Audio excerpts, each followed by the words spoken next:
nombre es Néstor Perrone. Yo soy médico. Me recibí en la ciudad de Buenos Aires, en la UBA. Ahora que lo recuerdo, con cierto orgullo, fui diploma de honor de la Facultad de Medicina. Fui practicante de clínicas. Ahora no significa nada, pero en aquella época significaba mucho. Éramos los mejores promedios. ¿En qué año fue eso? En los años 52, 53, 54, 55. Fui practicante menor y fui mayor de clínicas. Y después trabajé como médico concurrente en la sala 10 del hospital antiguo, que ya no existe más. La sala 10, que era la sala de ginecología. En esa época estaba de director el doctor Ahumada, que era un brillante ginecólogo, un cirujano de primerísimo nivel. Y estuve ahí durante 4 o 5 años más. Vivía en el pabellón de practicantes, tampoco hoy existe. Hoy es la plaza. En la Plaza Usey. En la Plaza Usey. Lo único que queda es la capilla. Claro. La capilla que tiene la imagen de la Virgen del Milagro. Después de esa etapa, bueno, trabajaba en un sanatorio, que era el Sanatorio Malvinas, que estaba atrás de la Antártida, del Sanatorio Antártida. Y ahí conocí a un compañero de trabajo que era un tocólogo, un obstetra, que estaba en la Sardá, en la maternidad Sardá, que se había casado con una niña de Río Negro. Y entonces me invitó, éramos compañeros de guardia, me invitó a trabajar con él en Balchita, en Río Negro. Era Raúl Fernícola. Se había casado con Fatme Sale. Y yo le acepté la invitación porque me había dicho que iba a trabajar en la parte quirúrgica. Él estaba ya instalado en Balcheta como profesional en la parte quirúrgica. Y yo dije, bueno, ¿cómo no? Yo tenía en ese momento conocimiento de cirugía, por lo menos de la cirugía ginecológica y de la cirugía de urgencia, más que nada, y la ginecológica. Y fui a Balcheta. La gente de Balcheta, estuve en Balcheta, no sé, un mes y medio. Y la gente de un pueblo vecino, de Menucos, de los Menucos, se enteró de que había 3 médicos en Balcheta. Entonces fueron a buscar uno. Y dijeron, bueno, nos vamos a llevar a uno. Y me ofrecieron ir a conocer Menucos. Y bueno, fui hasta Menucos y lo vi, bajé de noche en los Menucos, bajé del tren, vi el cartel que decía Los Menucos, lo iluminé con un fósforo y decía Los Menucos. Y yo me pregunté a mí mismo, ¿qué hago acá? Yo que soy un porteño, metido en el medio de la Patagonia, en este lugar. No conozco a nadie.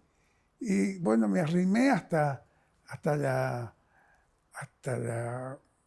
donde estaba el jefe de estación, de los Menucos. Y le dije, perdónenme que lo moleste, son la 1 de la mañana. No sé ni dónde está, dónde hay un hotel, está todo oscuro, no conozco, no me podría indicar cómo hago para llegar al hotel. Me dijo, el hotel está cruzando la calle. Digo, pero está oscuro, no sé cómo se cruza aquí. Entonces me llevaron hasta el hotel. Y en el hotel me indicaron la pieza número 18.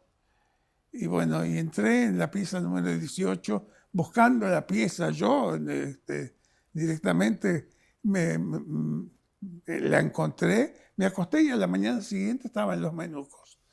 Y me quedé ahí casi 10 años. De manera que ya me hice amigo de la gente, me encantó el lugar, tenía unas sierras unas serranías, y era un lugar inhóspito, pero muy acogedor. ¿Cuánta gente vivía en Los Menucos? Cuando nos contábamos, todos éramos como 1000. Éramos como 1000, pero es como el cuento que decía, ¿cuántos son? 1003. ¿Pero por qué decís 1003? Porque adelante vienen 3 y atrás son como 1000. Bueno, nosotros también éramos como 1000. No llegábamos a 1000, no. Contando las cercanías, todo, no llegábamos a 1000. Éramos 700, 800, sería. Bueno, y de ahí me dicen, yo tenía acá era muy amigo, yo había sido alumno del Colegio del Salvador, y en el Colegio del Salvador a los 12, 13 años me hice amigo con un amigo que todavía sigue siendo amigo mío, muy amigo, como un hermano de vida, que es Aldo Neri. Aldo Neri, que fue ministro de Salud. Sí. Y entonces, Aldo en ese momento éramos jóvenes. Yo tenía 29 años cuando llegué a Menucos. Y Aldo es de mi misma edad. Y me dijo, bueno, me gustaría ir y ver, porque él se había recibido de médico, se había casado, y me dijo, yo me gustaría ir por un tiempo, conocer, a ver si... Y vino Aldo Neri en un momento determinado, no me acuerdo si al año o a los 2 años, y ya se quedó Aldo Neri ahí, y yo empecé a recorrer lo que era la línea sur. Lo conocía a Napoli, a Antonio Napoli, que era un médico que estaba en la otra, Fernícola estaba en Valcheta, y Antonio Napoli estaba en Maquinchao, y conocí a Antonio Napoli, y en Jacobasi estaba Antonio Capellari, y bueno, y nos empezamos a conocer entre los profesionales, hicimos muy buena relación, y nos ayudábamos para, cuando había una cirugía, me llamaban, y yo era un poco como un líbero que jugaba ahí en la línea sur. Y bueno, Napoli era el mayor, y el que tenía mayor sensibilidad social, me da la impresión. Y entonces él nos educaba un poco en las cuestiones del vínculo y de la relación con la gente.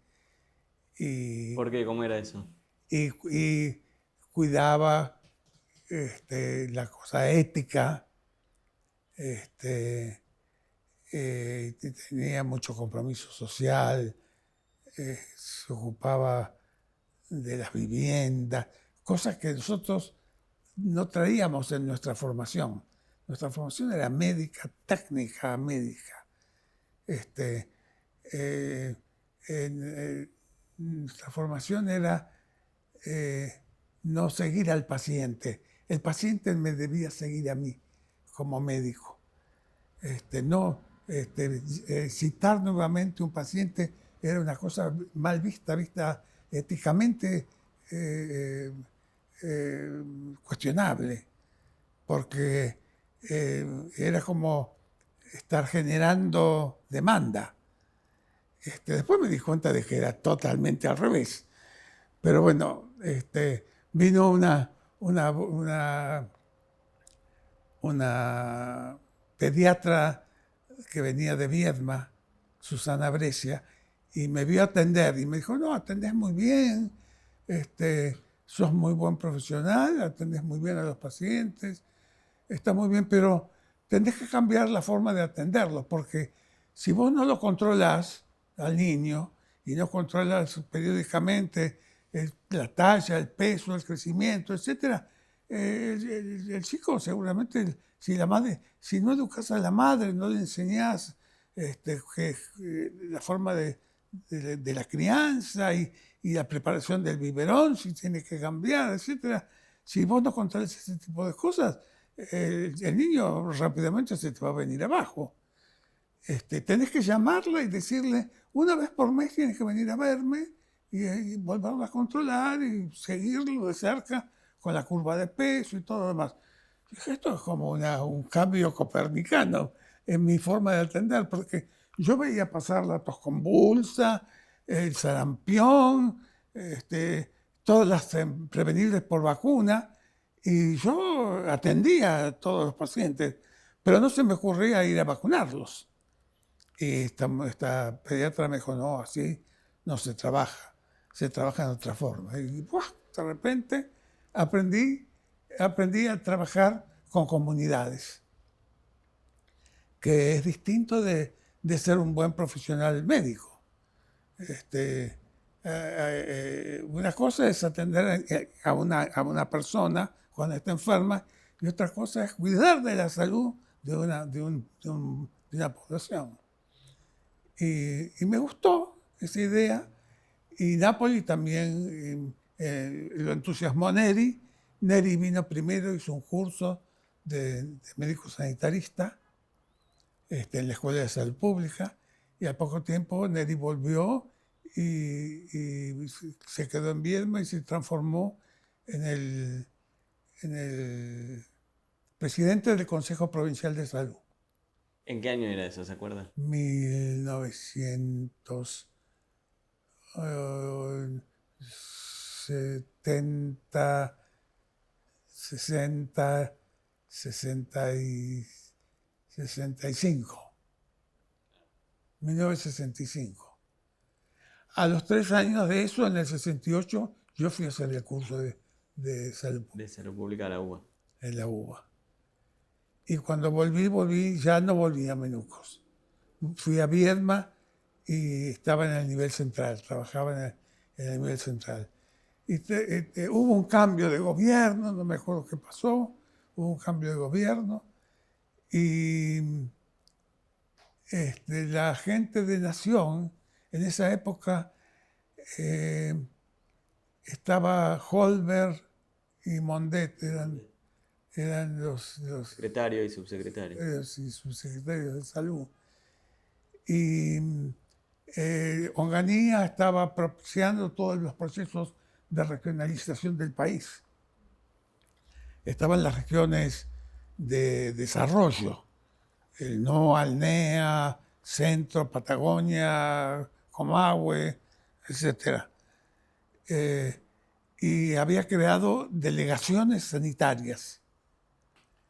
Y entonces una compañera del curso de salud pública, que era la doctora Moreno, estaba trabajando estaba trabajando en Tucumán y le habían ofrecido formar parte de la delegación sanitaria del Comahue. Y entonces Elsa me invitó, junto con la gente de Nación, me invitaron, yo estaba en Río Negro, me invitaron, me dijeron, ¿por qué no te venís a trabajar en el orden nacional? Dejás la provincia, pasás a la delegación sanitaria del Comahue y te quedás en Neuquén. Y bueno, como estaba el Zamoreno, que éramos muy compañeros del curso, y bueno, nos parecía una idea interesante la de propiciar la regionalización y toda la idea de desarrollo que había en ese momento, nos parecía, bueno, progresista en esa época.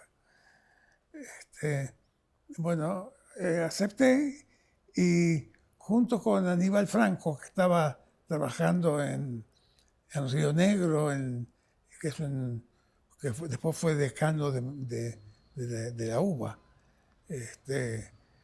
Aníbal Franco era veterinario, es veterinario. Junto con Aníbal Franco nos fuimos de Viedma a Neuquén. Y nos juntamos ahí, formamos un equipo en la delegación sanitaria del Comahue. Cuénteme un poco cómo fue la experiencia de la Escuela de Salud Pública. La Escuela de Salud Pública fue un cambio también muy importante, porque la medicina de aquella época era una medicina de individuos, de personas, de patología, de enfermedad. En cambio, la escuela traía un enfoque nuevo. Era producto de un informe importante que se había producido en la década del 50, en el 52, 53. Habían venido los consultores, no me acuerdo el nombre de los consultores en este momento, pero era un consultor, uno era brasileño, muy importante. Pedroso. ¿Cómo? Pedroso. Pedroso. El informe de los consultores fue un informe que influyó positivamente en la salud pública del país, porque a raíz del informe de los consultores, el ministerio desarrolla un curso de salud pública. Los primeros fueron ministeriales y posteriormente se los pasaron, los cursos se los pasaron a educación y los tomó la Universidad de Buenos Aires a través de la Facultad de Medicina y crean la Escuela de Salud Pública. Ahí en la Escuela de Salud Pública estaba Seblever, que fue el primer director, y inmediatamente después de 1 o 2 años que estuvo Seblever, o 3 años, pasó a ser director Abraham Sonis. Abraham Sonis, que era un sanitarista muy innovador, un hombre que trajo mucha idea, mucho conocimiento, porque bueno, en esa época aparecían nuevos enfoques, nuevas teorías, teorías de vínculo, de relación, teorías de sistemas. El enfoque sistémico se anteponía en el mundo frente a la estructuración del pensamiento marxista, que era toda una tendencia, se ponía en el mundo libre, digamos, los enfoques sistémicos de vínculo, de relación, donde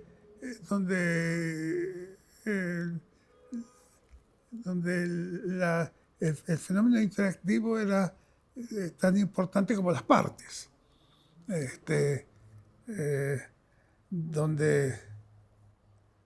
Donde el vínculo, y eso generaba redes, dio origen a los desarrollos de los enfoques de redes y a todo el trabajo de grupo, el trabajo grupal y a toda la concepción de que juntos somos más, que todavía siguen en vigencia, juntos y todos los derivados que conocemos, ¿no?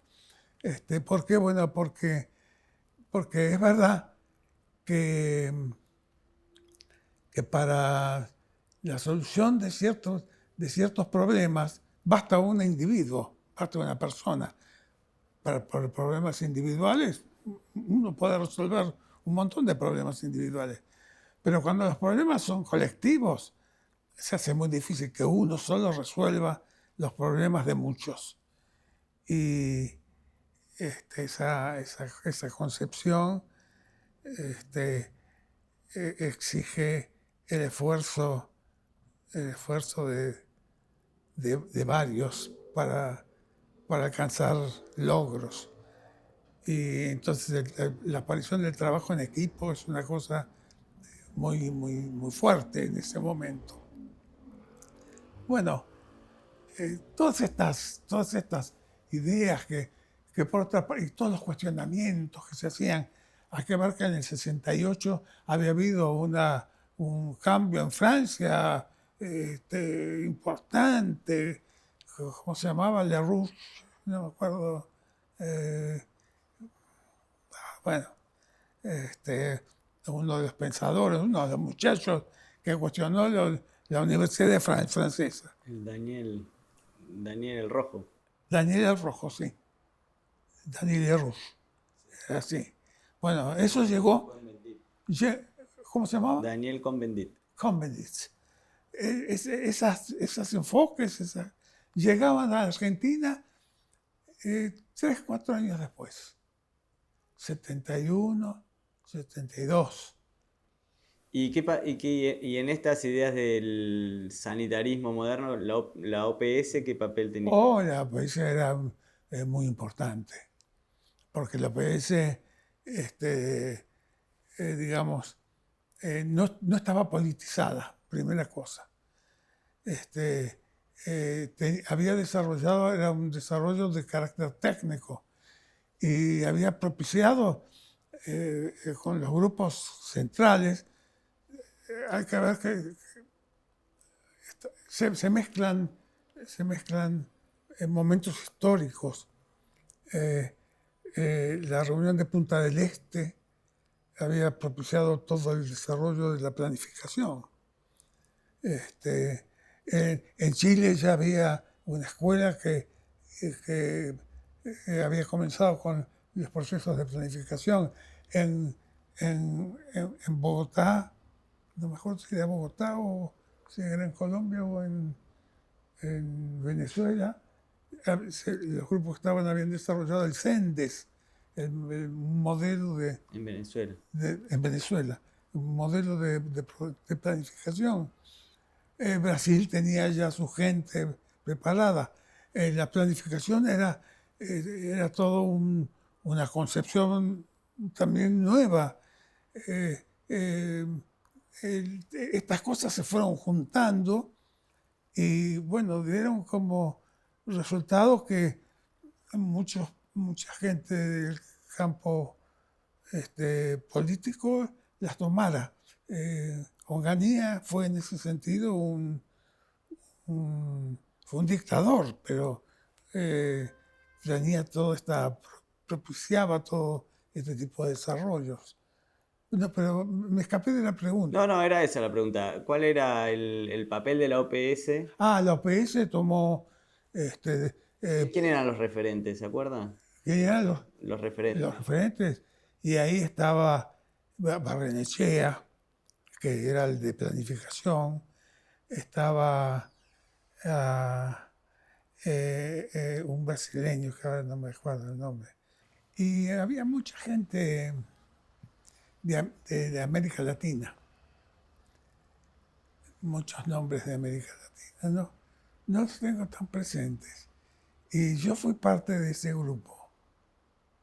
Me llamaron muchas veces, estuve con ellos muchas veces y trabajé con ellos porque ahí se había hecho otra asociación.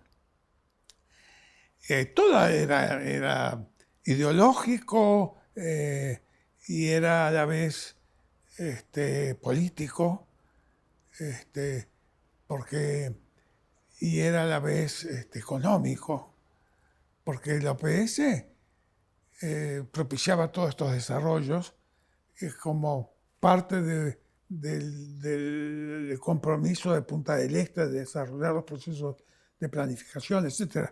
Aquí los técnicos de Argentina habían desarrollado el modelo nacional de programación de actividades,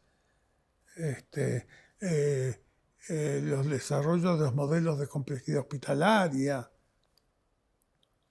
Bueno, no sé, eran elementos instrumentales, pero que contribuían digamos, al desarrollo del sistema sanitario. Ahí estaba Eduardo Molinero, Isabel Plachiner de Molinero, este, eh, Rabinovich, que eran cabezas muy lúcidas, estas de gente del Ministerio de Salud de la Nación. Seguro que me estoy olvidando de montones.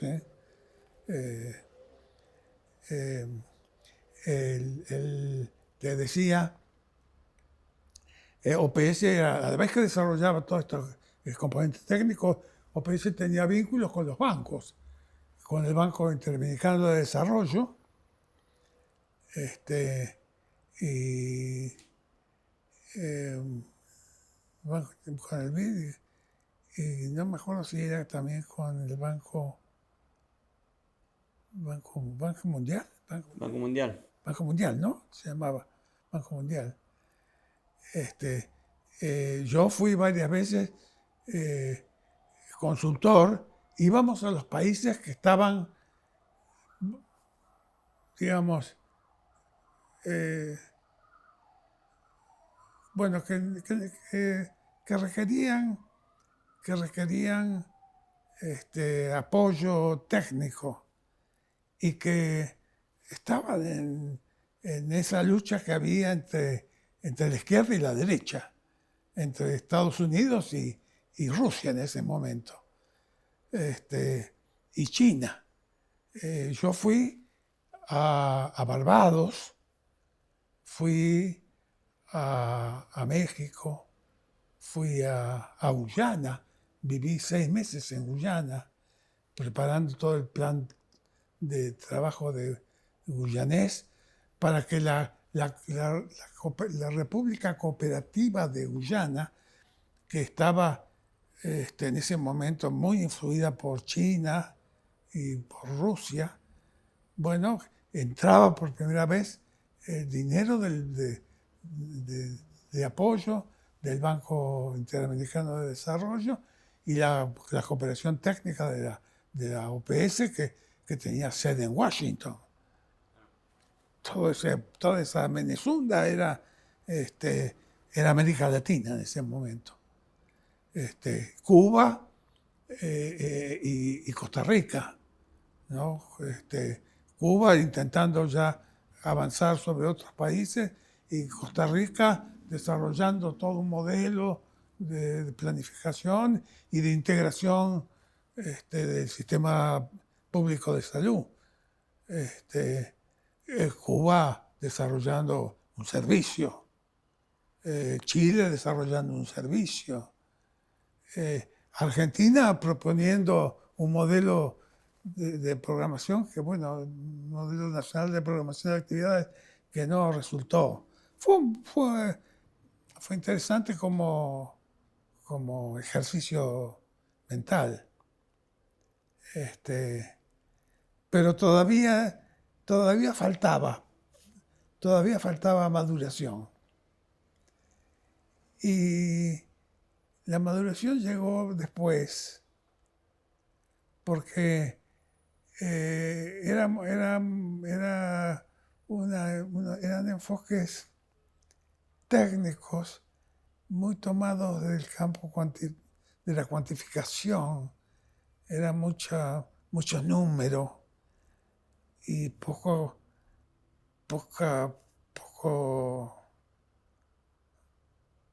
cualidad. Eran enfoques cuantitativos y el aporte de los enfoques cualitativos que llegó un poco después. Y faltaban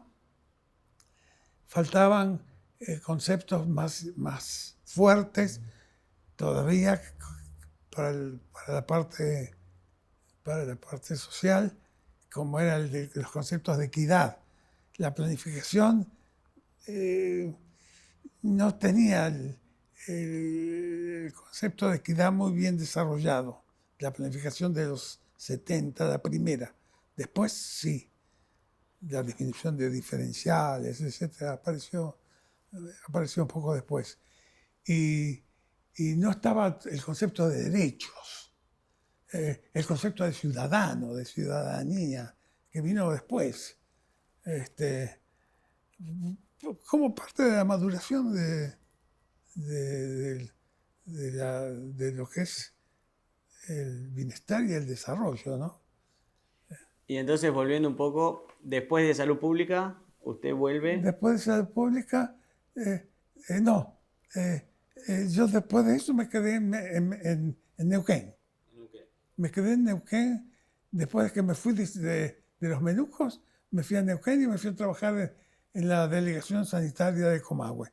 Al poco tiempo, Zapag, que era nuevamente gobernador de la provincia. Y Zapag por vínculos, por relación con gente de Río Negro, Zapag no me conocía, pero me mandó llamar. y me dijo si quería aceptar la dirección de salud pública de la provincia de Neuquén. La dirección. ¿Él personalmente lo llamó? Sí, él personalmente. Por intermedio de gente amiga. Uno de los alumnos, yo después me enteré, uno de los alumnos que había tenido, que yo había hecho en Río Negro, cuando estuve, el año que estuve en Río Negro, el 69, había hecho un curso de administración hospitalaria. Y en ese curso de administración hospitalaria fueron 5 neuquinos, 5 o 6 neuquinos. Uno de ellos era Maulú. Maulú era muy amigo con Zapag, era político, y era muy amigo con Zapag. Y Maulú fue el que le dijo, llámelo porque sabe de salud pública y nos puede ayudar. ¿Y cómo fue esa reunión con Zapag? Fue, fue muy buena, fue muy buena. Zapag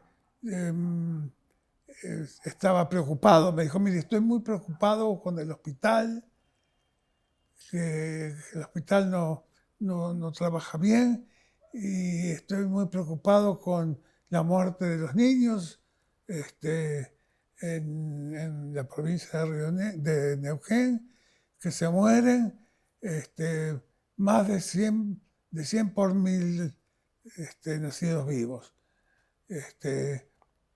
Y en algunos lugares 150, 200, es una barbaridad, me dijo. Si los ganaderos se le murieran las ovejas en la aparición, se le murieran así los corderos, sería un fracaso total la provincia.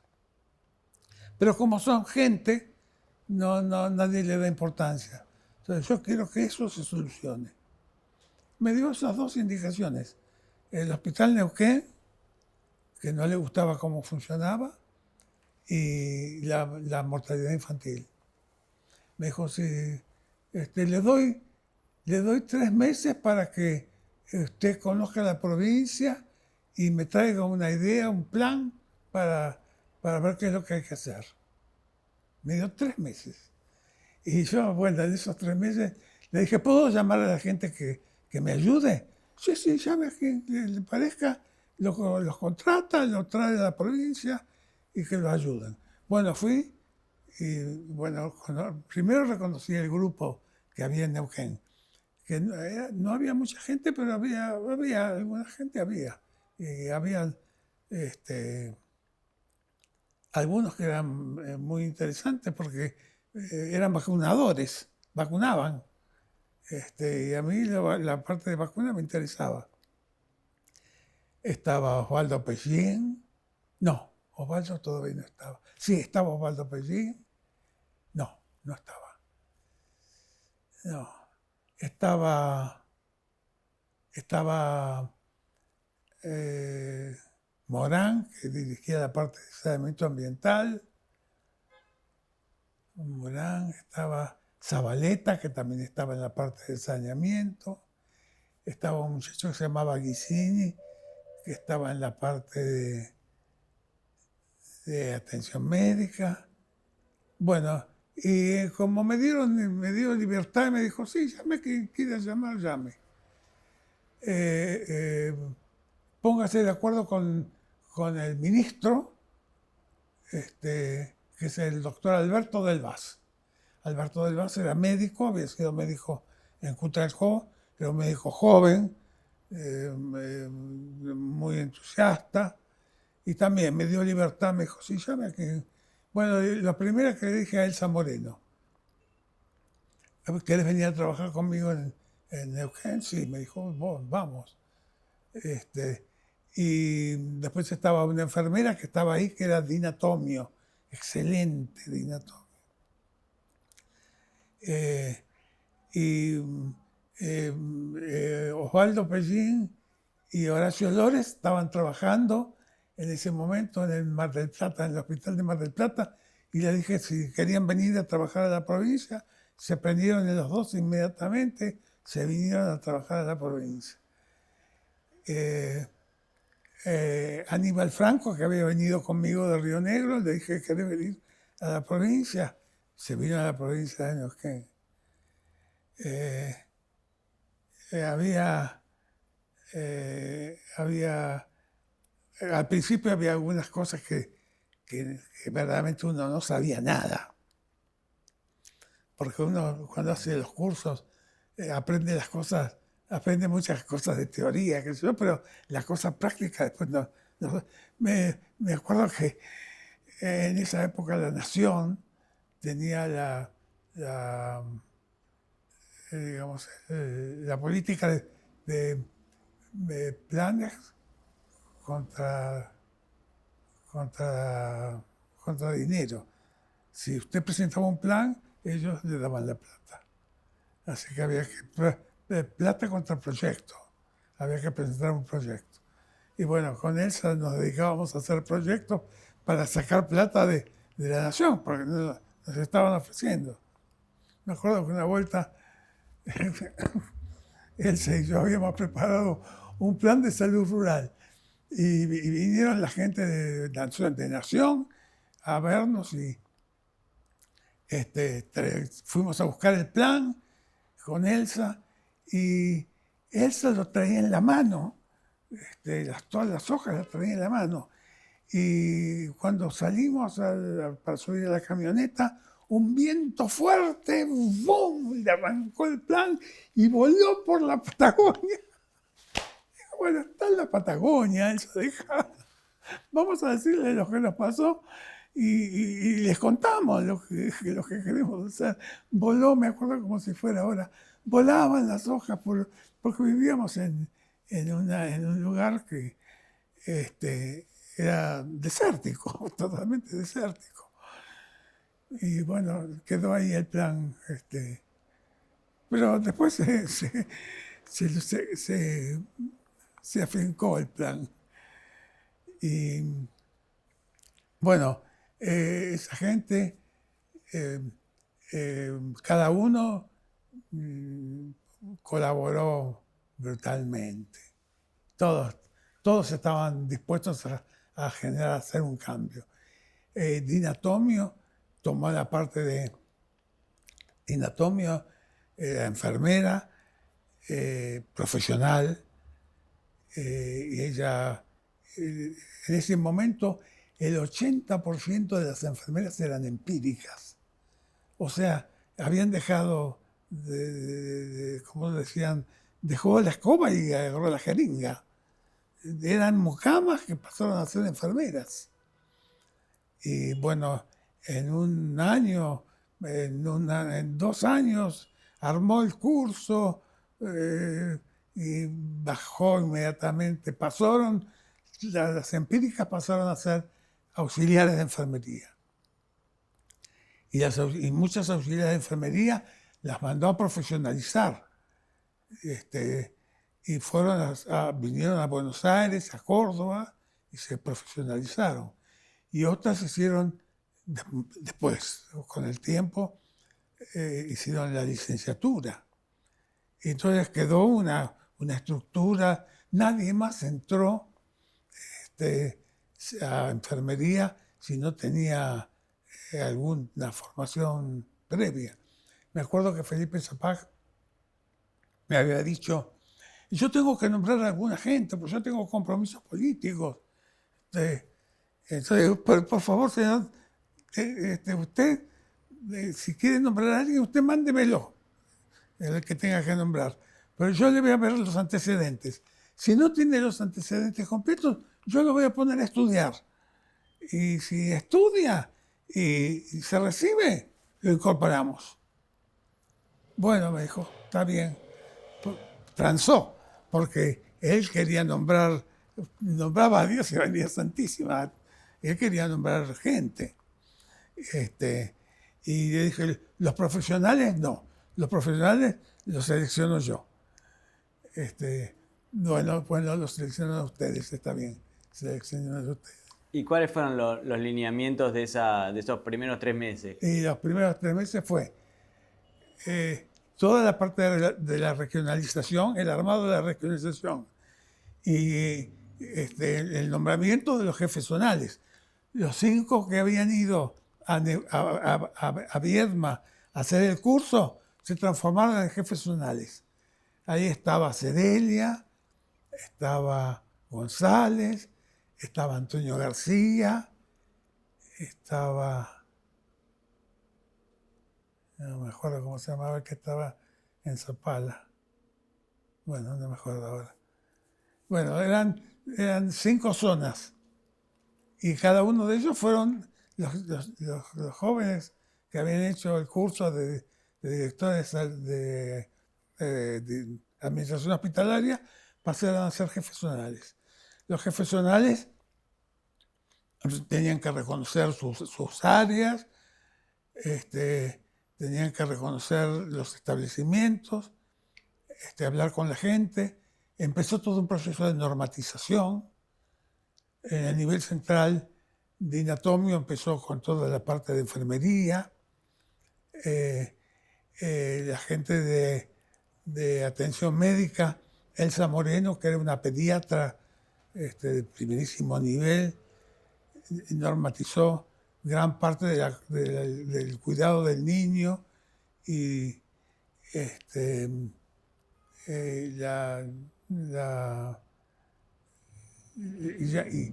trajo, no había pediatras, trajo pediatras residentes de pediatría de San Antonio, de la gente de San Antonio, fueron a Neuquén y se instalaron, ahora no me acuerdo de los nombres, pero algunos de estos chicos que me nombraste recién. Pediatra, Mantilaro. Mantilaro, sí, Mantilaro.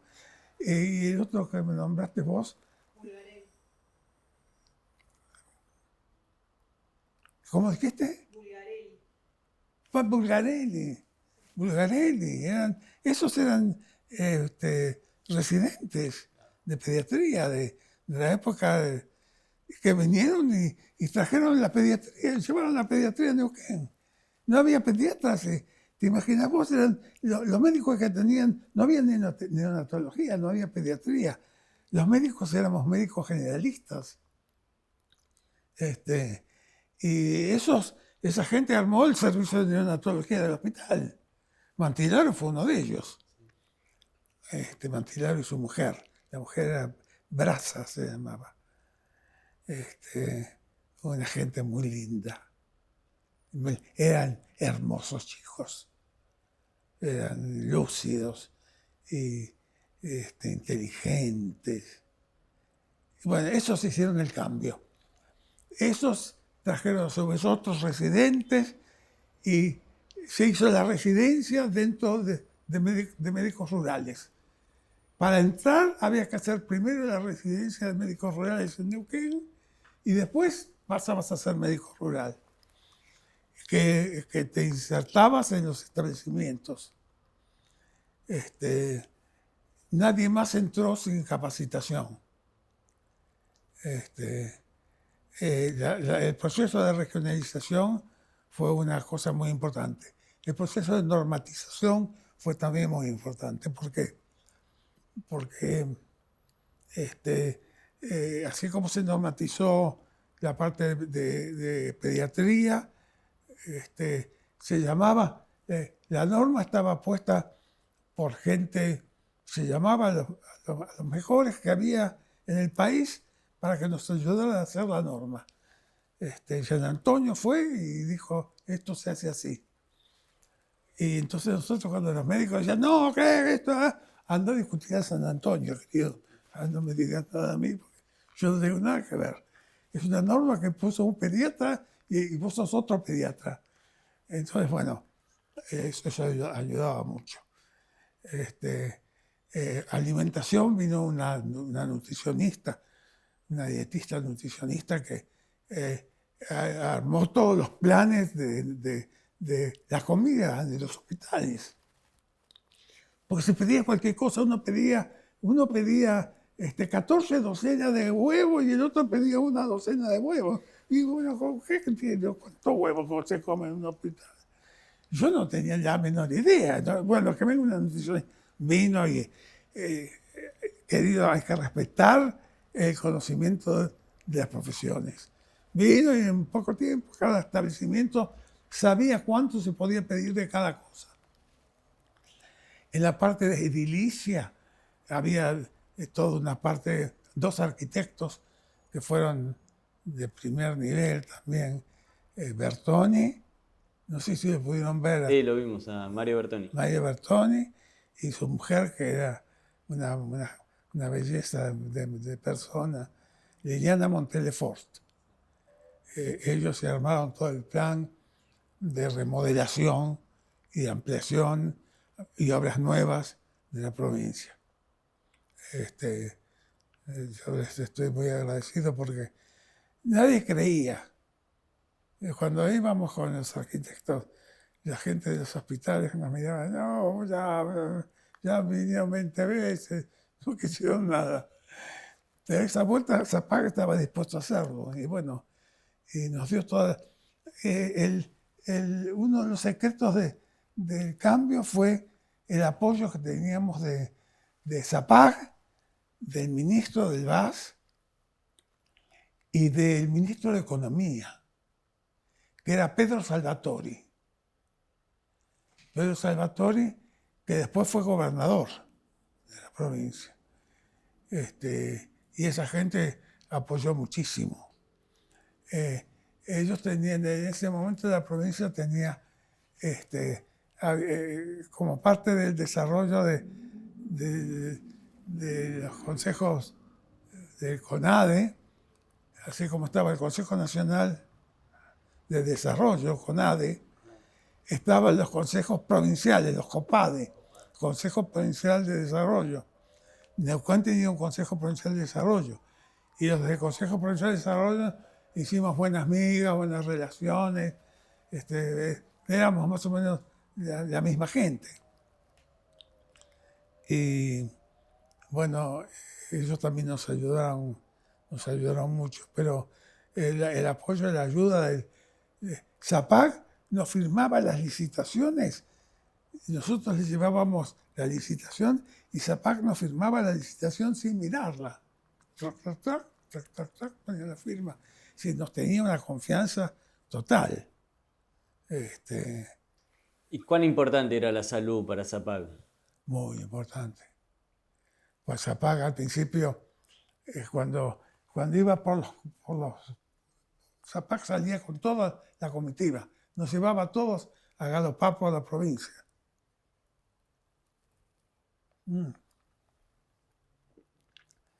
Y cuando llegábamos a una provincia, ponía todo el equipo en unas mesas y la gente venía, todos nos tenemos que parar, saludar, dar la mano,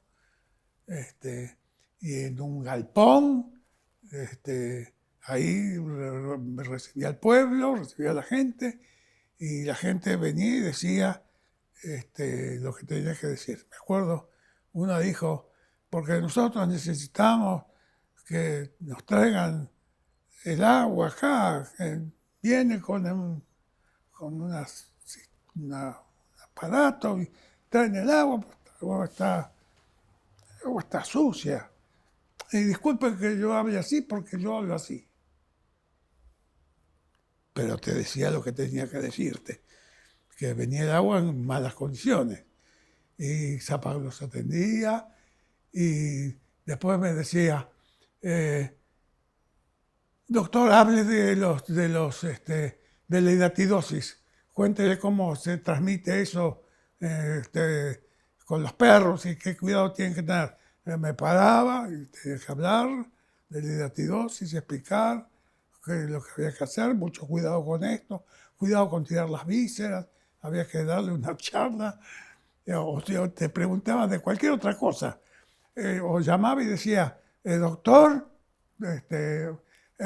a ver, ocúpese que hay un niño en la casa de fulano que está desde hace 4 días enfermo, que se yo, a ver, ¿qué pasó con el médico que no lo vio?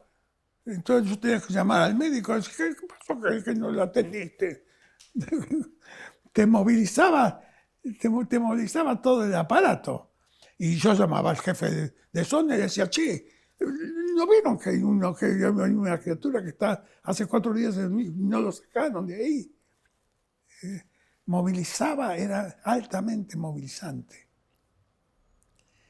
Y íbamos por todos los pueblos. Era una cabalgata que se hacía desde la mañana hasta la noche. Salíamos de un pueblo, íbamos a otro, y en todos era lo mismo.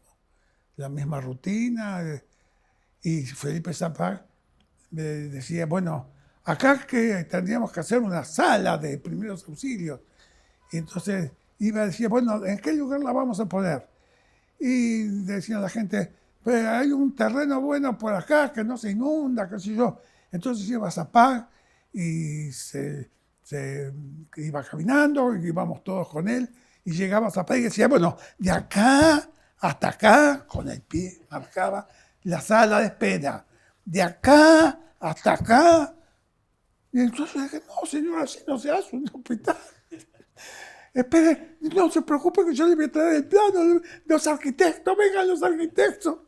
Y entonces los arquitectos, entonces cuando llegamos nosotros estábamos ya antes que él, cuando él decía, hay que hacer una sala, sí, acá está.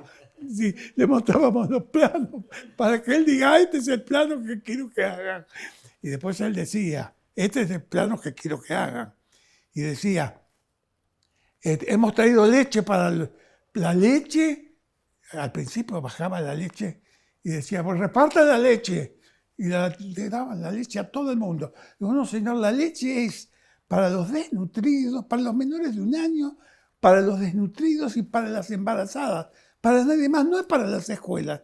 Si usted quiere leche para las escuelas, yo compro leche para las escuelas, pero no me use la leche del plan materno infantil porque después no tengo leche para... Ah, bueno, la leche, decía él, es para las embarazadas, para los desnutridos y para los menores de 1 año. Punto.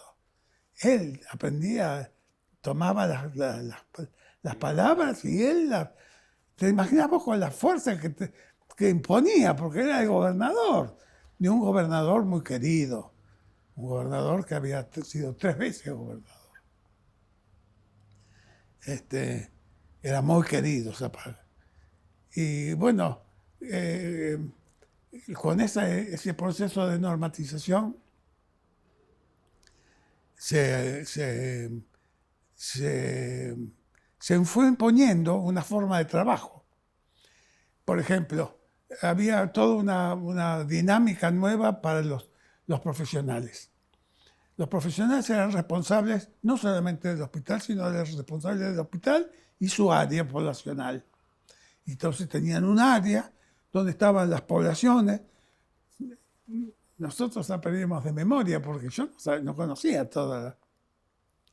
Pero con él se me tomaba examen y yo repetía los nombres de las provincias todas eran toponimias. Pero yo sabía bastante mapuche. Entonces me encantaban las toponimias porque la localidad, que no me acuerdo cómo se llamaba una localidad, Futaleche Curá. Futaleche Curá Futaleche era una leche grande, piedra que semeja una piedra que semeja Curá, piedra, y Futaleche que semeja un pecho, que da leche. Era una piedra grande que había, como si fuera una mama. Entonces yo aprendía los nombres paisanos.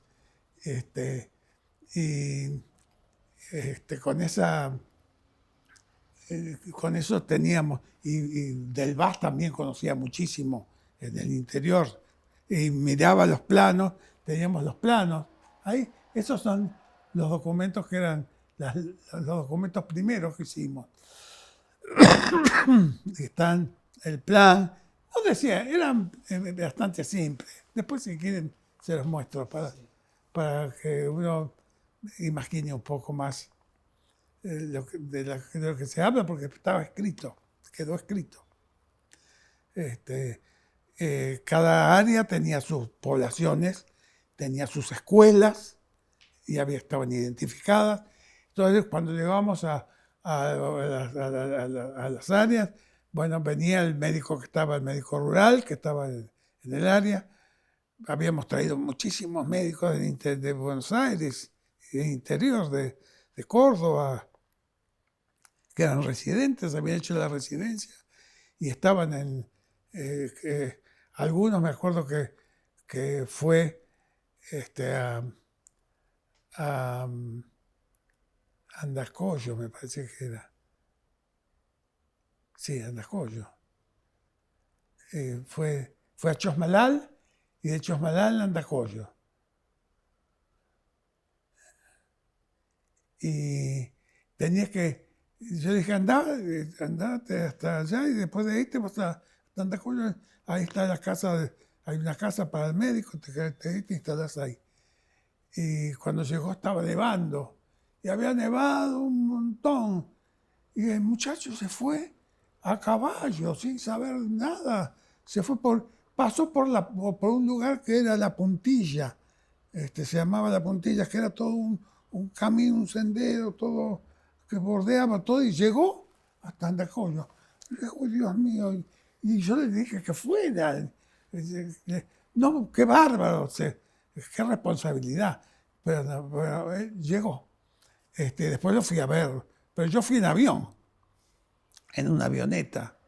Pasamos por encima eso era muy lindo, ese lugar. Era muy lindo. Bueno, estos procesos se fueron implantando y poco a poco te contaba que llegábamos a las áreas y entonces a los médicos le preguntábamos cuánta gente tiene que bajo su responsabilidad. Y acá está la localidad de tanto que tiene tanta gente, la localidad de tanto que tiene tanta gente. En total debe haber unas 2.500 personas, 2.450. La gente, había habido otro proceso anterior que no mencioné, que fue muy importante, que fue el cambio en la parte estadística, en la información. Porque en esa época se había desarrollado un plan nacional de estadística y censos. Y las provincias hacían la información, preparaban la información del plan nacional. Entonces yo le pregunté, pero yo necesito otra información para la provincia, que no es esta, no me la puede preparar. No, me dijo la técnica en estadística. Nosotros solamente tenemos la obligación de preparar la información que nos pide la nación. Le digo, no, le digo, así no. No quiero más esto. Deje el cargo, retírese de la secretaría, voy a traer otra persona. Y vino Elizabeth Christensen. Elizabeth Christensen fue una estadígrafa de primerísimo nivel. Y Elizabeth Christensen preparó toda la información desagregada que se necesita para la planificación local. Porque esto era para la planificación central, súper centralizada en Buenos Aires. Y nosotros necesitábamos el desarrollo de la planificación local. ¿Y eso era provincial? Eso era provincial. La tomábamos para que trabaje en la información, que le dé la información a la nación que pida, pero que nos prepare la información provincial. Pero ella dependía de la provincia. De la provincia. Estaba en Río Negro en ese momento. Trabajaba en Río Negro. Pero se vino contentísima, se quedó a vivir ahí, se casó, tuvo hijos, se afincó en Neuquina.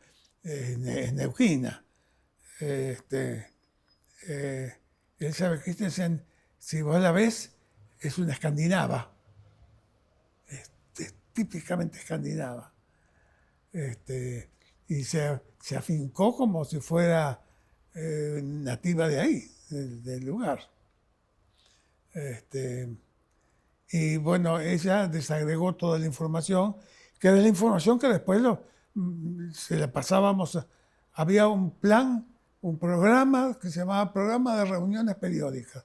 Una vez al mes, los jefes zonales venían al nivel central y teníamos una reunión donde primero ellos traían los problemas y después estaba todo el equipo de salud con la administración, Elsa que manejaba la parte de atención pediátrica, saneamiento ambiental, la gente de alimentación, la enfermería, todo, se había hecho todo un equipo importante en el nivel central y todo el equipo escuchaba a los 5 jefes zonales que venían a traer los problemas que habían recibido. Y había que solucionarle primero los problemas que ellos traían. Y después nosotros le volvíamos a devolver a los jefes zonales con las normas que se habían hecho, si se estaban cumpliendo, no se estaban cumpliendo, si había habido dificultades para el cumplimiento, etc. Y bueno, ese ejercicio hacía que, porque traían muchos problemas de carácter administrativo. Y ya en ese momento, en el primer periodo, nosotros éramos una dirección y no teníamos la administración de la salud, la parte administrativa. No manejábamos el presupuesto. El presupuesto lo manejaba Gauna en el ministerio. Era una dirección. Al año de haber sido dirección, el del VAS me dijo, te voy a hacer subsecretario de salud, me dijo. No de salud pública, de salud. Bueno, digo, me hizo subsecretario de salud. Y me dio el cargo de subsecretario. Y me pasó toda la administración y todo el dinero. Gauna también se comportó muy bien, muy correcto, porque se dio todo lo que dio todo el apoyo. Y traje un contador que no me acuerdo el nombre ahora. No me acuerdo el nombre. Qué vergüenza. Que fue un tipo muy gaucho, muy correcto, muy buen muchacho. Pero no me acuerdo. Y estaba en la administración, había un grupo de gente muy bueno. Estaba el Ormendi, que era el jefe, hasta que vino el contador, el Ormendi era el jefe de administración, Abrach y un montón de gente ahí, que no me acuerdo los nombres. Esa gente también formaba parte de la recepción de los jefes zonales, porque los jefes zonales traían muchísimos problemas que los tenían que resolver los administrativos.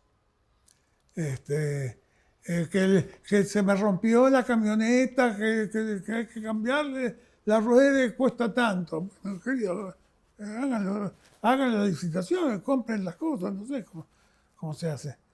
Que está faltando tal cosa. Bueno, aprendimos a licitar, que es una de las primeras cosas que hay que saber hacer. Aprender a licitar, porque cuando íbamos a los hospitales, los profesionales nos decían, ustedes vienen a traernos normas, que esto, que lo otro, y acá no hay jeringa, no hay penicilina, no hay esto, no hay lo otro. Ah, bueno, muy bien. Anoten todo lo que falta, ni digan todo lo que falta. Fuimos y compren. ¿Dónde están las cosas que se han comprado? Están todas en el depósito, doctor. ¿Cómo en el depósito? ¿Está todo? Sí, el depósito, el jefe de depósito era Tesaurismosi, ¿viste? Tenía la riqueza la tenía toda guardada. No se la mandaba a los hospitales porque había que ahorrar, No, le digo, manden todo a los hospitales. Bueno, se dividió de acuerdo a la población que tenían, los medicamentos de atención primaria van afuera. Alquilamos los camiones, los pedimos a la provincia que nos dieron unos camiones y pusimos a recorrer por los camiones, repartieron todo lo que había en el depósito, se pasó a los hospitales y empezamos a licitar las compras que eran fundamentalmente eran medicamentos, que lo que faltaba. Y aprendimos a licitar medicamentos con gente y, y telas y cosas que uno no sabe si no arma, si vos decís, bueno, telas, ¿quién sabe de telas? Enfermería. Las enfermeras saben un montón de telas, porque tienen sábanas, conocen las aleas, conocen gasas y qué sé yo, todo el material que después lo doblan, dobladillados y qué sé yo. Todo eso en la enfermería. Vengan las enfermeras, vinieron las enfermeras y aprendieron, dieron todo, todo lo que había que comprar. Y dijeron, tanto para este hospital, tanto para este. Una maravilla. Enfermería fue la parte de telas. Llamamos un equipo que formara, al principio, la primera licitación me acuerdo que yo había hecho, y había puesto un número X, se había puesto para telas. Y me preguntaban, ¿qué vas a comprar, Perrone, con esa plata de telas? Y no sé, voy a comprar franelógrafos, le dije a la gente de administración. Franelógrafos. ¿Para qué? Y para la parte de educación para la salud. Pero vas a comprar kilómetros y kilómetros de franelógrafos, porque esto es una suma muy grande. Para comprar franelógrafos con tanta plata te sobra. Y dije, bueno, evidentemente no sé comprar. Tuve que aceptar que no sabía comprar. Y así como vino la gente de alimentos, la que nos enseñó en la parte de alimentos, vino un equipo, armamos un equipo que sabía de medicamentos y que conocía muy bien los medicamentos que se requerían en la alta complejidad y en la baja complejidad, que era difícil. ¿Y de dónde vino ese equipo? Del propio hospital. La gente del hospital dijeron, a ver, armen un grupo de gente del hospital que diga qué medicamentos se usan. Y de la parte de los centros de salud armen un equipo que diga qué se necesita de atención primaria. Y así se armaron las licitaciones, porque se mezclaban las cosas, iban medicamentos de alta complejidad a centros de salud. ¿Viste? Estas cosas que vos decís, pero ¿qué hace esto acá en un centro de salud que ni en el hospital lo saben usar? Y le hago una pregunta. ¿Ustedes miraron otras experiencias, miraron otros programas de salud, otros planes de salud, cuando empezaron, cuando los pusieron en la responsabilidad de planificar esto? No, no, no. Veníamos con el conocimiento que teníamos de salud pública, y con todas las normas que daba la OPS. Todo estaba escrito, todo esto. La OPS le había dado normas y estaba normatizado en el orden central. El ministerio había hecho los niveles de complejidad, que nosotros hacíamos los dibujitos y todo lo demás. Era todo tomado de la Nación y tomado de OPS, de la Oficina Sanitaria Panamericana. No inventamos nada. Estaba todo dicho. Lo que sí que, digamos, estábamos formados y nos fuimos dando cuenta a medida que... Y el trabajo en grupo, ahí cuando vino Osvaldo Pellín y Horacio Lores, fueron dos máquinas, dos aparatos, porque ellos venían de Mar del Plata y sabían medicina y sabían atención de salud de poblaciones, tenían muy buena formación los dos. Y ellos armaron toda la parte médica. Pero no había, era conocimiento público. ¿Y la incorporación de los agentes sanitarios? los agentes sanitarios eran parte de la regionalización. La, la, eso sí, habíamos visto lo que se había hecho en el norte, en Jujuy. Ahora no me acuerdo el nombre de, ¿cómo se llamaba el jujeño que? Alvarado. Alvarado había hecho un plan de salud muy importante. Ahí estaba Enrique Tanoni, que, que, que había trabajado con los agentes sanitarios. Y habíamos oído hablar ya de agentes sanitarios, no solamente por lo de Alvarado. Habíamos oído hablar porque, bueno, los barefoot, los médicos de pies descalzos, se hablaba en esa época, eran una modalidad que ya se venía imponiendo. Y los Felcher y los Medical Rangers en Estados Unidos, eran experiencias que ya se conocían.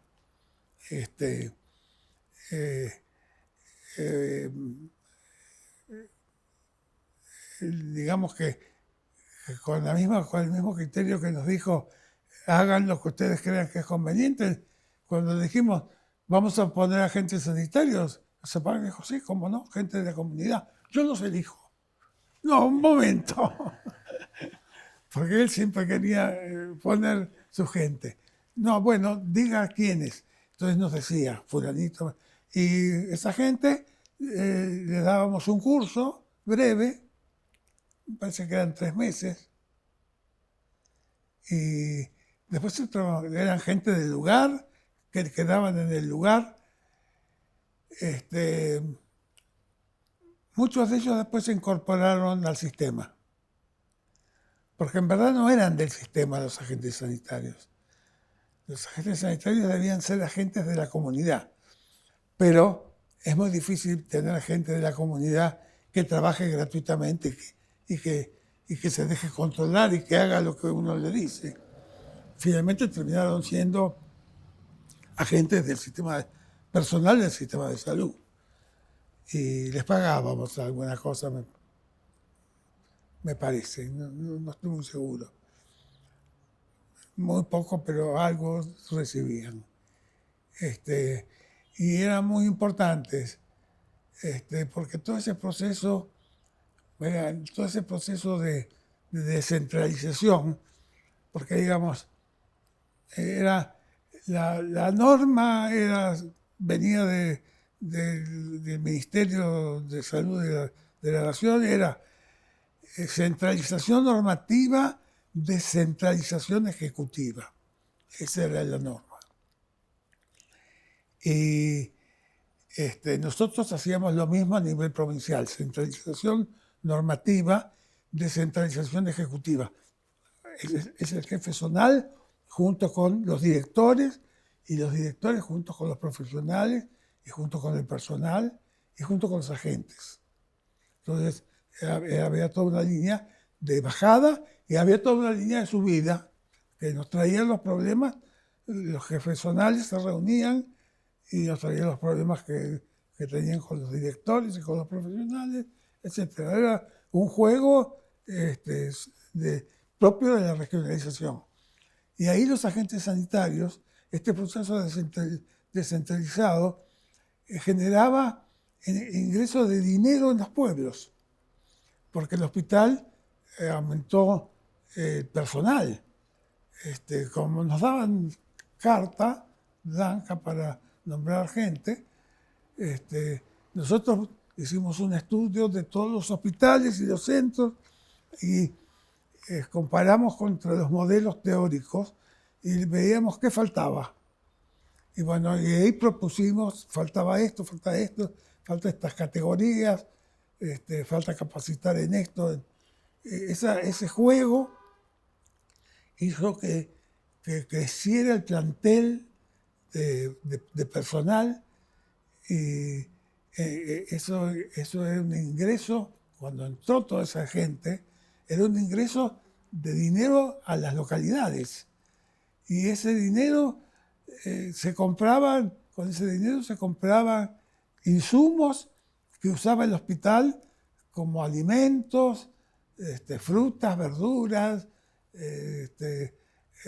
cuestiones de ferretería para el mantenimiento, etcétera, que se gastaba en el pueblo. Entonces, para un pueblo de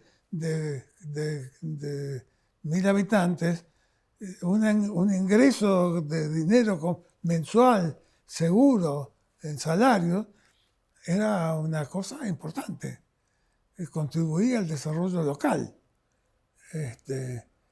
Eso fue una cosa que, digamos, es ¿cómo dicen? Como dicen ahora, una externalidad. Una externalidad, sí. También hay otra palabra que usan cuando pasa algo, damage, un daño, collateral damage. Collateral damage. Este era un collateral advantage, una ventaja colateral. Pero valiosa. No sé de qué estábamos hablando. ¿Y cómo fue cuando empezaron a ver los beneficios, los cambios en...? Y Zapag hablaba en sus discursos, decía, hemos bajado la mortalidad infantil de 110 a 30 por 1000, a 20 por 1000, y ahora están en menos de 10. ¿Y eso fue en los primeros años? Eso fue en los primeros años. Y Zapag usaba en su discurso político. Hemos traído tantos profesionales de la salud que hemos dado cobertura en toda la provincia. Los profesionales médicos vigilan y controlan el desarrollo infantil y los niños en las escuelas. Estamos trabajando conjuntamente, ahora tenía 20 argumentos. Estamos dando leche, alimentos, bajó la desnutrición. Porque el control, el juego que hacen los agentes sanitarios con la población y con el establecimiento y el control que se lleva de los grupos de riesgo, de los grupos vulnerables, es rápido, actúa rápido. En cuanto vos le das al niño la leche para que coma, y la medicación, se cura. En cuanto vos lo estás siguiendo y te das cuenta que va progresando, que está bien comido, que va progresando, el chico crece. Son procesos que no necesitan mucha ciencia. Por eso es que cuando dicen hay hambre, che, la pucha, hay forma de solucionarlo. Lo que hay es que tener la voluntad. Una cosa que hoy escuché por la televisión y me parece que es bueno tenerlo en cuenta, es la complejidad adquirida, lo alcanzado, lo logrado, no hay que sacarlo. No hay que sacarlo. Hay que mejorar, hay que disminuir las diferencias mejorando lo que quedó abajo, no sacándole a lo que está arriba para dárselo a lo de abajo. No, lo que si vos tenés, quédate con lo tuyo. El hospital complejo, porque los profesionales médicos decían, no, al principio, todo atención primaria, todo para los centros de salud, y nosotros, bueno, ustedes no progresan, pero yo no les toco el servicio de cirugía, yo no les toco el servicio de de piel o de lo que fuere. Ustedes lo que han desarrollado, manténganlo. Porque una cosa es desarmar lo logrado, es una cosa ya de derecho. No se puede sacar. Y el desarrollo hablando de un poco de las tensiones, que sabemos que en algún momento... Hubo tensiones, sí. El hospital,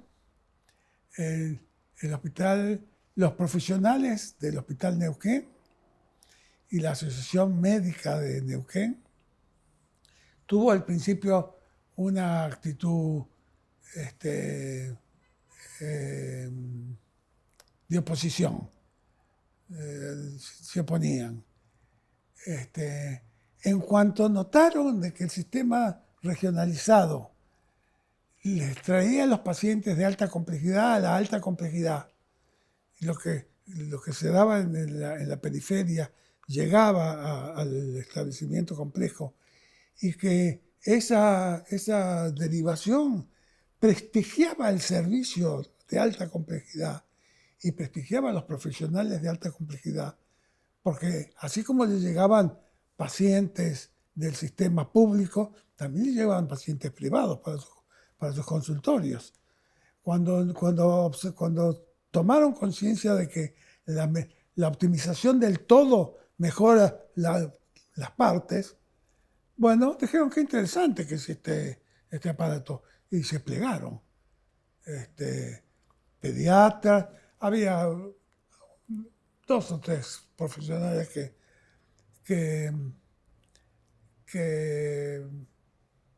estaban en desacuerdo, que después se plegaron y colaboraron. Yo me acuerdo que uno de ellos me sacó de quicio y le mandé al miércoles. Bueno.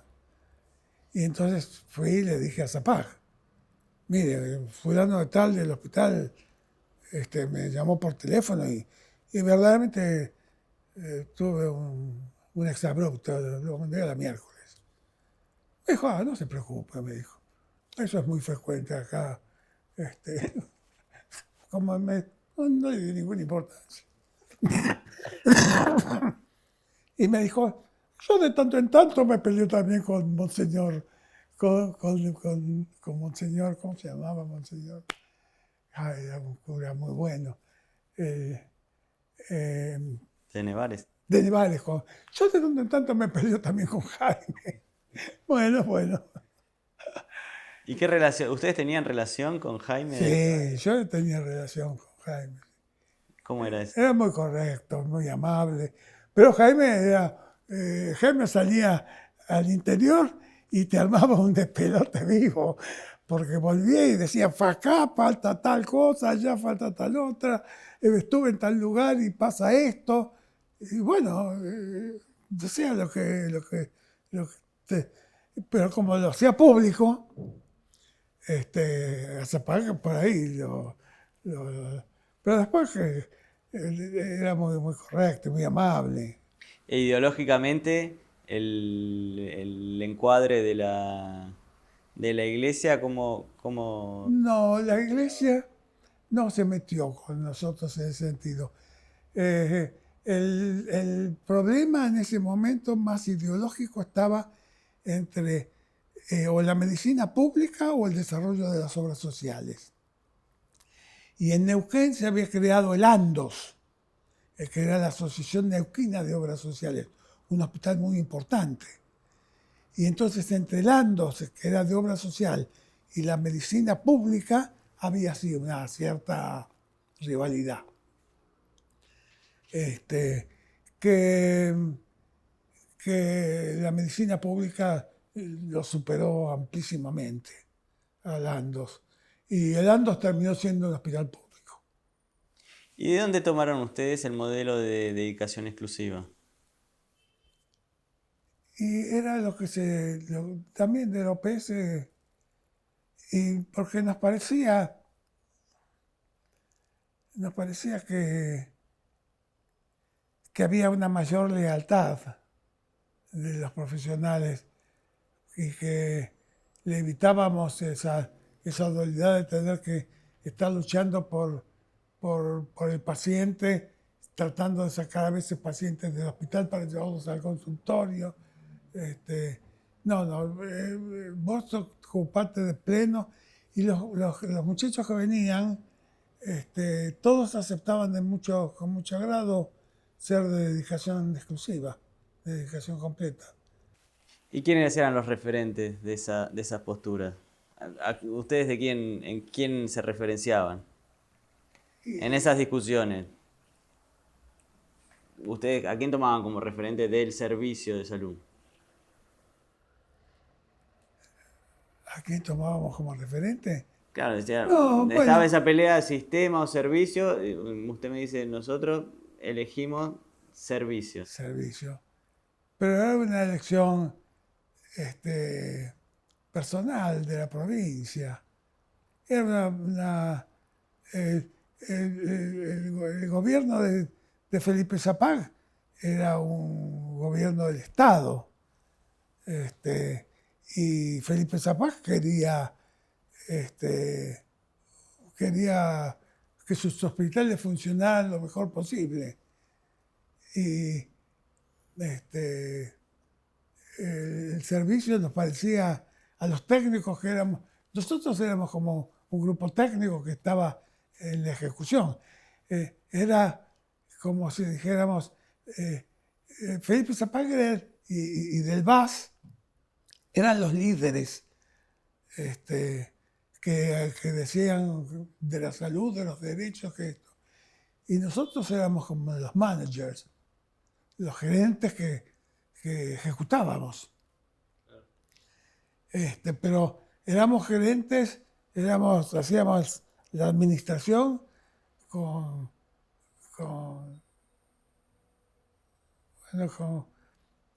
también con el mismo alineamiento, ¿no? Y las experiencias de Mar del Plata, el hospital de... Sí, las conocíamos. El hospital de Mar del Plata, el hospital de Gonet, los hospitales de comunidad que estaban en esa época. Pero no tuvimos, si tuviera que decir, no fuimos demasiado participativos. La, la, la, las decisiones eran decisiones de gobierno y las tomábamos nosotros respecto de la atención, respecto de los programas que abríamos. Escuchábamos lo que la gente decía y todo lo demás, pero no hacíamos, como en el hospital de comunidad, una apertura a los propios líderes comunitarios para que participaran en el proceso decisorio. No, las decisiones bajaban verticalísimamente. Hay que tener en cuenta que estábamos en época de militares. Y así como Onganía bajaba las indicaciones del desarrollo de desarrollistas y del desarrollo regional, etc. Bueno, nosotros bajábamos. Los procesos normativos no son procesos altamente participativos. Y esto fue un proceso más bien, un proceso de ordenamiento administrativo, centralizado, normativo, técnico-normativo, y no tuvo mucha... Tuvo en cuenta las necesidades, sí, de la población y todo demás, pero por diagnóstico técnico, no por influencia muy directa de líderes comunitarios, ¿no? ¿Y hasta qué año estuvo? ¿Cómo fueron? Yo estuve 2 años. Yo estuve el 71, estuve el 70 y el 71. El 72, Felipe Zapag renunció. No me acuerdo cuál fue el motivo, Felipe Zapag renunció y yo renuncié junto con Felipe Zapag. Era gente de ese grupo, de ese equipo. Del VAS también salió, que era el ministro, y quedó Elsa Moreno, un año más. Yo vine para la Escuela de Salud Pública. Neri ya estaba en la Escuela de Salud Pública. En la Escuela de Salud Pública estaba como director Abranzonis, me recibió en la Escuela de Salud Pública y quedé ahí como docente de salud pública durante muchos años, hasta el 90 hasta el 2000, 2005. ¿Y cómo vivió la salida? Bien, bien, porque yo tenía mi familia en Buenos Aires, mis padres, mis hermanos, y bueno, volví a Buenos Aires y me adapté nuevamente al ritmo de la ciudad. Había estado más de 10 años, ¿no? En el Sí, había estado 13 años. 13 años. Pero siempre me quedé, siempre quedé con la... Me, me marcó mucho el sur. Y, y yo creo que fueron los mejores años de mi vida que viví. En los Menucos, y en Neuquén también. En Neuquén también. Porque fue una experiencia muy interesante. Yo después llevé la experiencia de Neuquén, fui consultor del OPS y fui consultor de la Fundación Kellogg. Y la Fundación Kellogg me llevó por toda América a repetir la experiencia de Neuquén y a visitar y a crear nuevas formas de organización. Si yo tuviera que volver a trabajar en Neuquén, hubiera armado grupos comunitarios porque em, son, digamos, es una forma de, de empoderar y de respetar la condición de ciudadanos y no de pacientes, ¿no? Neuquén fue hecha muy para la población, digamos, ser un objeto de estudio y de trabajo, y bien hecho, muy bien hecho. Los hospitales cumplían con su función, etc. Pero no contribuían, no estaban específicamente, contribuyeron, pero no estaban específicamente explicitado el hecho de que, miren, la participación hace crecer a la gente. Y la salud no tiene que ver solamente con que no tenga fiebre o que se alimente bien. La salud tiene que ver también con el crecimiento como persona. Que bueno, pero como me dijo una vez un observador, me dijo, bueno, no todo tiene que ser perfecto, se puede mejorar. Bueno, aprendimos eso, de que eso se puede mejorar y que hay que respetar más, que hay que darle más participación a la gente y darle entrada. En un librito que está por ahí, que te lo voy a dejar para que lo leas, porque tiene muchas de estas cosas que hablamos hoy.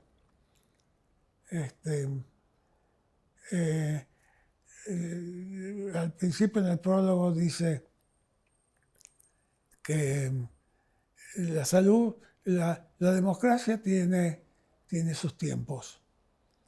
Hay que darle el tiempo a la democracia. la experiencia de los hospitales de comunidad puede ser útil si nuevamente la recordamos y la tenemos en cuenta, porque se hizo una experiencia buena. El seguro de salud para todos que planteó Aldo Neri también. Los medicamentos que planteó, ¿cómo se llamaba el otro ministro? Que lo sacaron de Paña Tibia. Son todas cosas que en su momento, si uno las tiene presentes, si uno las conserva, por eso me pareció bueno esto de conservar la memoria oral. Si uno las conserva, las cuida, las protege, en algún momento la democracia les da oportunidad para que se transformen en realidad. Bueno, muchas gracias, doctor. No sé si le gustaría alguna reflexión final sobre, un poco me parece que ya lo hizo recién, pero... Es esto. Una reflexión final es que siempre me gusta decir es en salud pública no hay un yo que hace las cosas, hay siempre un nosotros. No es un problema de uno, es un problema de muchos, que requiere un esfuerzo colaborativo de muchos para darle solución. Entonces si ustedes me dicen, bueno, sí, uno participó en esto, pero esto fue el esfuerzo de mucha gente, de todo ese equipo, de todos los que después vinieron, de los médicos rurales que se instalaron, de los agentes sanitarios, del orden nacional que colaboró con programas y con dinero también, de los gobernantes y de la propia gente que lo apoyó y que lo sostiene. Porque todo esto, así como se hace, también se deshace rápido. Póngase contento hoy, todo puede ser peor mañana. Hay que cuidar y no es fácil ver las cosas que están bien, no es fácil ver las cosas que están bien. Y hay que ser cuidadoso de las cosas que están bien. Y hay muchas cosas que están bien. Cuando me dicen todo está mal en salud pública, no es verdad. La salud pública desde que yo recuerdo de 1950 ahora, en estos 70 años, cambió un montón. En los hospitales cambiaron un montón. Y en Neuquén yo me acuerdo, sin más, el hospital Neuquén, con pacientes en los pasillos, acostados en camillas y atendidos en camillas en los pasillos. Cosa que ya no se ve. Bueno, fue un gusto estar con ustedes, haber hablado y haber charlado.